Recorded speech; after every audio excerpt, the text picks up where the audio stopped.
Good morning, everyone. It's 9 a.m., and I'd like to welcome everybody to the April the 19th, 2021 work session of the Limestone County Commission. Ellen, do we have any public comment? We do. Sam and Eva Anderson. All right. If y'all don't mind, step right up here to the microphone, please.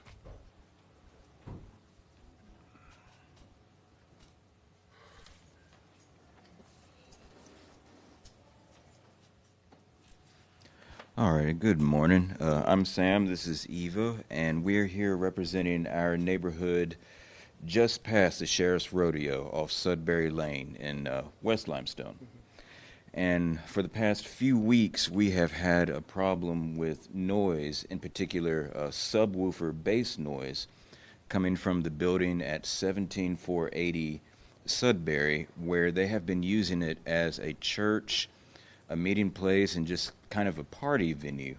And we're not sure who the actual owner is, but it's large groups of people who are using it. And the bass noise has become a nuisance to such an extent that where we've been staying at a hotel where I work, some people are already talking about moving. One of our neighbors is talking about moving out to a trailer in the country to get away from it. There is an 80-year-old woman, Miss Kathy Mullins, who lives right next door to it, and it's just about driving her up the wall, says it's shaking her windows. And people from, 2 blocks away can hear it and notice furniture, windows vibrating, and just constant pulsing in their ear. And without being too dramatic, it's like that Chinese water torture, it just keeps going and going and going, and you just can't get away from it. And it's just to the point that it's become pretty much a health problem there. I mean, it's really getting to us. And so my wife here, she created this petition, and we went around the neighborhood and got about 13 households to sign it. Everybody in agreement that this is a major issue, and we would like to get rid of the subwoofers and the bass, if there is any way possible, or have that building soundproofed, or just whatever kind of legal solution there is to clean up the noise pollution in that neighborhood. Thank you. Thank you very much. Thank you very much. Could I add something to that? Did you sign up to speak, sir? This is my uncle. He's in our household. Okay, if you're in the household, go ahead right quick. Just whatever you, go ahead, You you don't can have to sit get right up. there.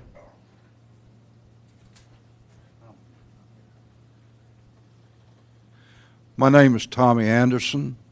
I live with my nephew and his wife, and if anything, they are understating the problem. The building was originally built as a cafe, and it's all metal, so any noise that comes out of it is basically amplified through that metal.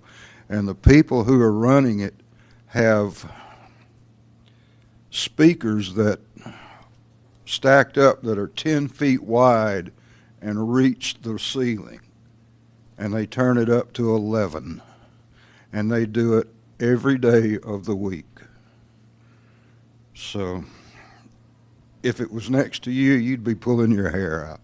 Just consistent day and night, or any time? Yes, frame? there's no particular time. Sometimes it's day, sometimes it's night, sometimes it's both. And any alleviation you could give us would really be appreciated. And have y'all called the sheriff's department about this? Many times. They have come reached out. back out to y'all? They have come out and asked the people to turn the noise down. These people have no respect for anybody. All right. Thank you. Thank you, Mr. Anderson. Do we have any more, Ellen? We do. Thomas and Christy Kingery. Y'all come on in. Come on. Yeah.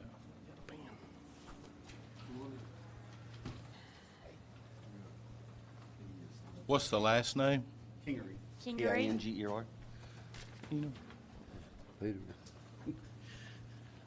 All right, go ahead, sir. Ladies and gentlemen, thank you for giving me some time. My name is Thomas Kinger, and I live at 24589 Slate Road in Elkmont. And I'd like to, just a couple comments about the Southern Shade Acres that are going in. They're being improved.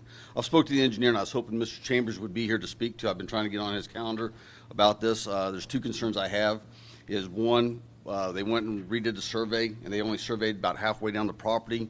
And when they surveyed down the property, It looks like the lines are kind of contradicting some old fence work that's been there for about 30 years. And that's on my side. And my other concern is they have the high spot of the properties that are surrounded there.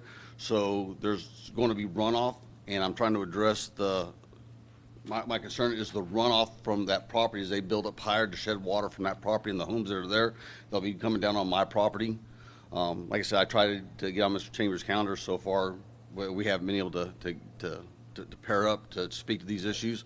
And I just wanted to put this in the public record that we came here to address this. And I will try to work with Mr. Chambers on this, but I appreciate the time, and that's my two concerns.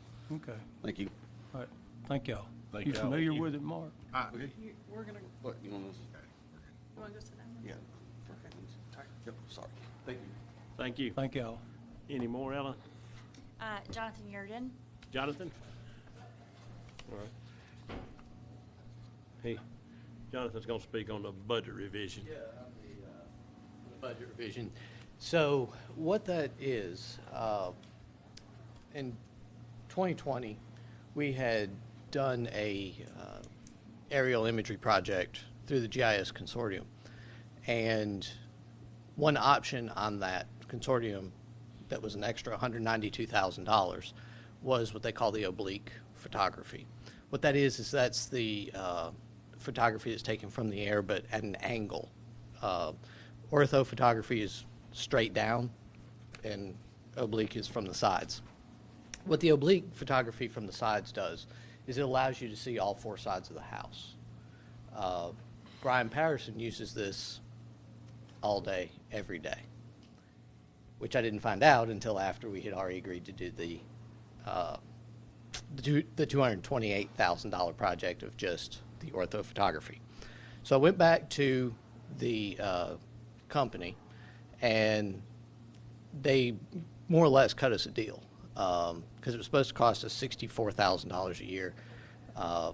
He came back and said, we'll do the 2 years for $95,000. And we'll split it into 2 interest-free payments since this was not a budget thing for this project. And then I turned around, went to the consortium and said, hey, I need this because Brian needs it and the 911 center needs it. And there was a very tepid response from the consortium about it because it's not a product that everyone uses. Well, Limestone County is 23.7% of the whole consortium. City of Athens is 23.7%. And then all the other agencies, schools, utilities, they're all 7 and change percent. So, you know, we brought it to a vote, and 911 center said, yes, let's do it. Somebody from, I think it was the school, said, yeah, let's do it. The city of Athens said, nope. So with the consortium rules being the way that they are, that state that no money can be spent without a unanimous vote, that killed the consortium doing it. I went and talked to James Rich, and he said that he just can't do it because it doesn't benefit him in any way. So, Well, let me ask you this. James Rich is not one of the elected officials. So have you talked to the mayor and maybe some of the city councilmen? Because James Rich may not be the last voice. I have not. I'd go there. You know, to be honest with you, my view on that is that I don't know how much support I'm going to get if he's not behind it. Yeah. That was my concern. You know, so, because Micah was their vote. Micah Cochran was. And Micah said no, so then I went to James, who's Micah's boss. And James said no. So, you know, at this point, I've had the company extend our access through the end of April because, I mean, this is something that has to be done. I mean, you figure $47,000 for the next 2 years saves Brian Patterson having to pay somebody to drive around and measure houses because they can do all that through this imagery that we're purchasing. You know, so it's it's one of those necessary things for him to do his job accurately, to be able to see. Because by law, he has to reevaluate 25% of all the parcels in Limestone County every year. So you can imagine the amount of man hours and windshield time that are spent doing that without this software. So, And we do that within the city limits of Athens too, right? oh yeah. Yeah, that's what I was Yeah. thinking. Well, let me ask you this: what's the portion if Athens had to come up with their money after they voted on it? Did you give me that already? No, it's if everyone agreed to do it, it would have been $11,000 for the next 2 years, or 22 and change, a one-time payment. So, Well, maybe we need to talk with the city council. They, when they have meetings, sometimes they make suggestions of things that we should do. You know, whether it comes to refunding the library, you know, they always want to say, well, you know, the county commission needs to do so-and-so. Well, perhaps we need to put a little heat on the city of Athens and tell them for $22,000, maybe we need y'all to step it up. If you're going to spend money other places, maybe you need to spend money on this kind of stuff right here, too. you would think, since Brian collects taxes for them too. Yeah. Well, maybe you can get in touch with the mayor. Okay. One of the questions I have about it is I mean, and I know that, you know, they use this same service too, right? They do-ish, not to the extent. I mean, I got a activity log of logins from the vendor. There was like a total of 29,000 logins total between February of 2020 and February of 2021. And it was over 26,000 of them were from Brian's office. There was a couple hundred from the 911 center, because this product and the imagery is integrated into the dispatch system, and which, by the way, this is the same dispatch system that we're putting at the sheriff's office, so they'll have access to it through their software as well. The next highest user was 1,700 logins, and it was the City of Athens Electric Department. I emailed the electric department manager over a week ago and never heard back. Well, I mean, the reason I'm asking that is, if we pay the service, I mean, 'cause anyway, you could not keep them from using the service. I mean, if they used it 1,700 times, I mean. Oh yeah, their access is going to be cut off. Okay, so I mean, And, that is, so they At can't. that point. Well, again, the mayor's over Athens Utilities, so I would probably contact Ronnie Marks. Because I know that Ronnie, once he looks at this and he sees they use it 1,700 times, surely to goodness, And if you need me to they'll contact, understand it. and if you need me to contact the mayor, I'll be glad to contact him, see what I can come up with. Okay. Yeah, that's fine. However y'all want to proceed. I guess the biggest thing is that, you know, the end of the month is when they're going to discontinue our access. So we've got to So do this, something. I mean, the budget revision, The budget revision is to go ahead and pay for it. Pay for that first year payment. It's $47,785. I mean, so if we're going with the budget revision, then we can talk to them and try to figure out whatever. All right. It'd just be a matter if they want access or not. Yeah. Right. If they want access, we'll charge them to access it. Well, yeah, we can charge them It's kind of like whatever. digging a well. I mean, they don't mind getting water out of the well, they don't want to pay to dig it. Right. Yeah. That makes a lot of sense. Yeah. So, anyway. So, any other questions? I think you answered all. Thank you, Fish. You answered us. Yeah. Thank y'all. Thank you. Thank you. Thank you, Fish. We have any more, Ella? We do not? Thank you, ma'am. All right. First thing on here, we'll move on to resolutions and orders. Be to execute a resolution providing for the Limestone County participation in the back-to-school sales tax holiday. We do this every year. So do y'all have any, anybody have anything with that? All righty. Nothing with that. Contracts, agreements, and grants, we have none. Budget revisions, be to approve the following budget revision, which Fish has explained. I mean, you know, we'd have to do it by this meeting or next meeting to pay for it. I mean, do y'all want to put it off to the next, or y'all want to go on with it, and then me try to talk to the mayor, see if he'll come up with it? Well, I hate to cut our nose off to spite our face, I kind of. mean, we've got to have it regardless. We got to have it. I mean, we got to have it, you know, and, you know, it's one of those things, you work as a partnership with Huntsville and Madison, Decatur, and all that, and right here we got our county seat. Maybe they'll want to, we could call Harold Wells or some of the other, Chris Seibert, and then maybe talk to them a little bit. They call us and talk to us about things from time to time, so maybe I need to dial instead of answer. Well, I was not aware that they wasn't not gonna pay for their part. I wouldn't so- either. Well, I wouldn't and if either. they use the That's 1,700 upsets times, me. I will, but I'll be reaching out to the mayor and seeing what I can find out regardless either way, so any more discussion with that?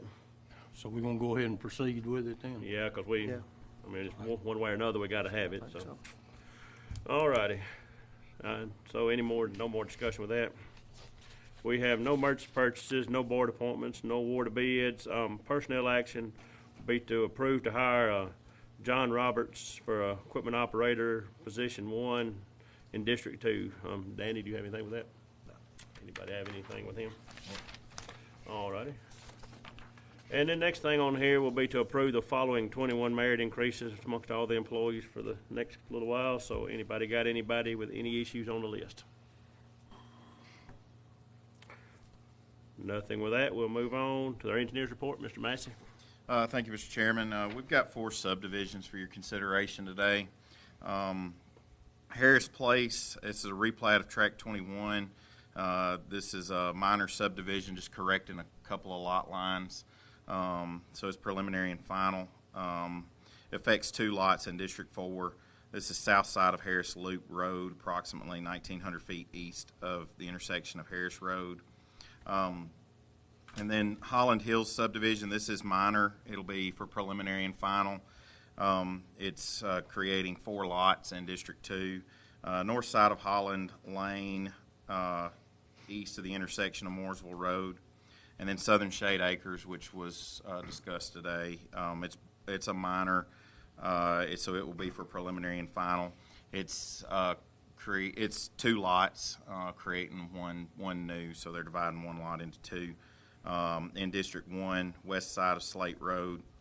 And then Wingate subdivision, this is phase 2 of Wingate subdivision. This is a major subdivision, and so it will be for preliminary, creating 65 new lots in District 1.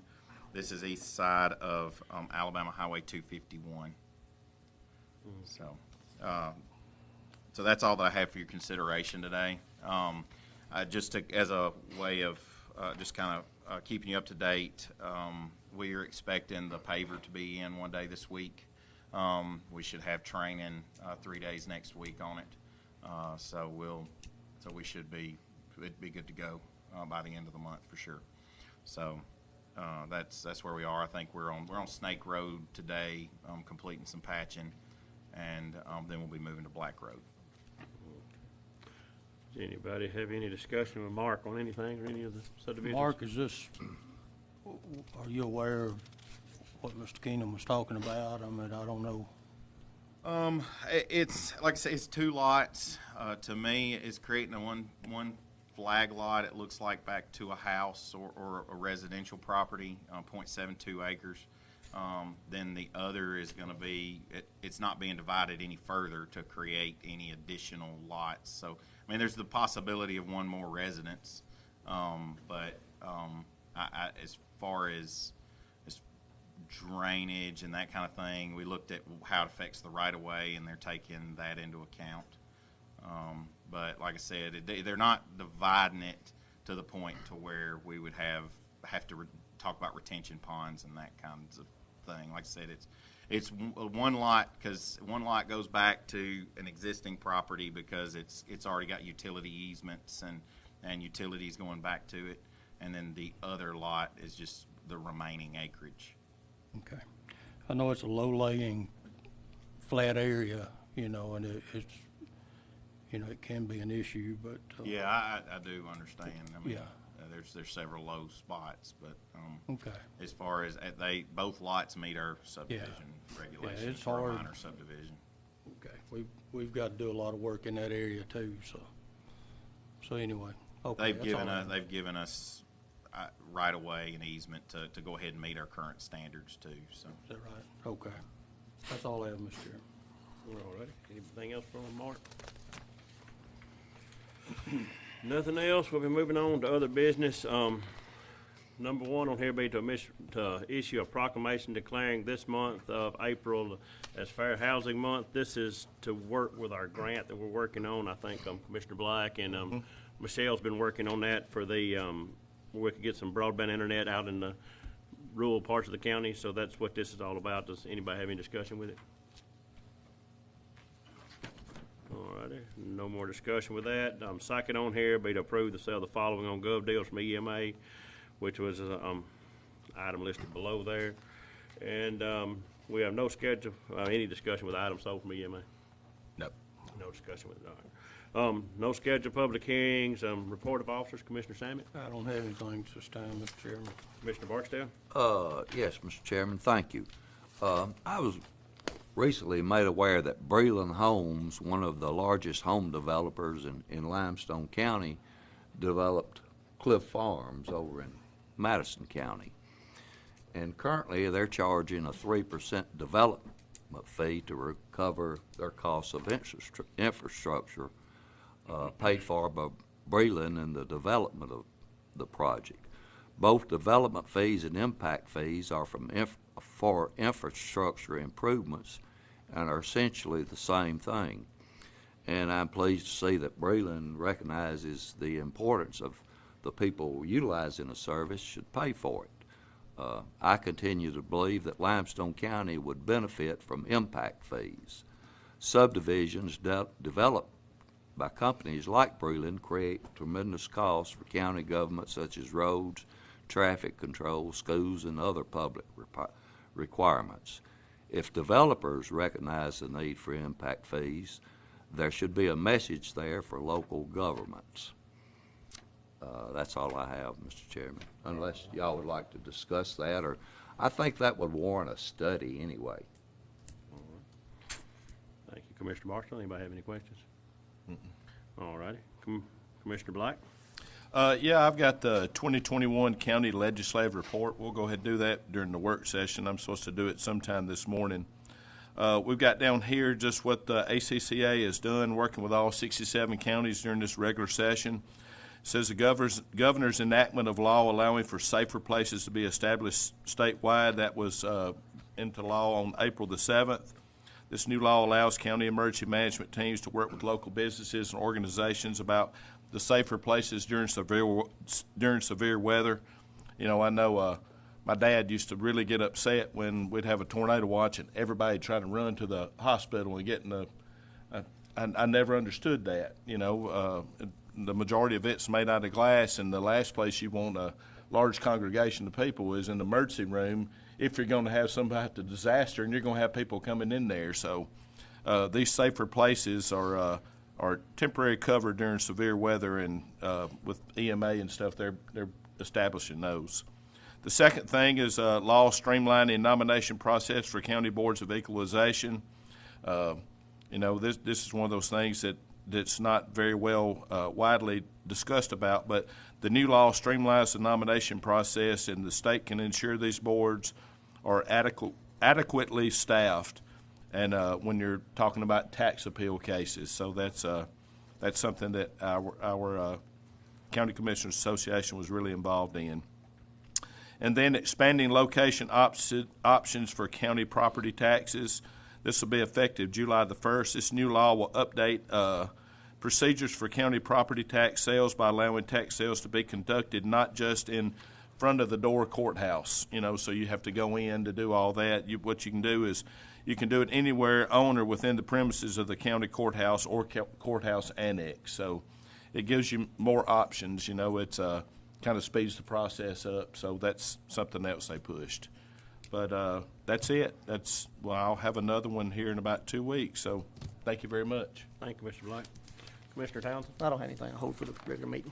No, I just want to thank Commissioner Black for serving on our legislative committee. It takes a two-term commissioner, and he's the only two-term commissioner we have here, so that's thank you for doing it, though. Thank you. And so all that being said, we'll recess. Kind of sounds like I was just picked because I was the only one. I thought no, you was too. I kind of thought it was special. I mean, I got a badge at the house and everything.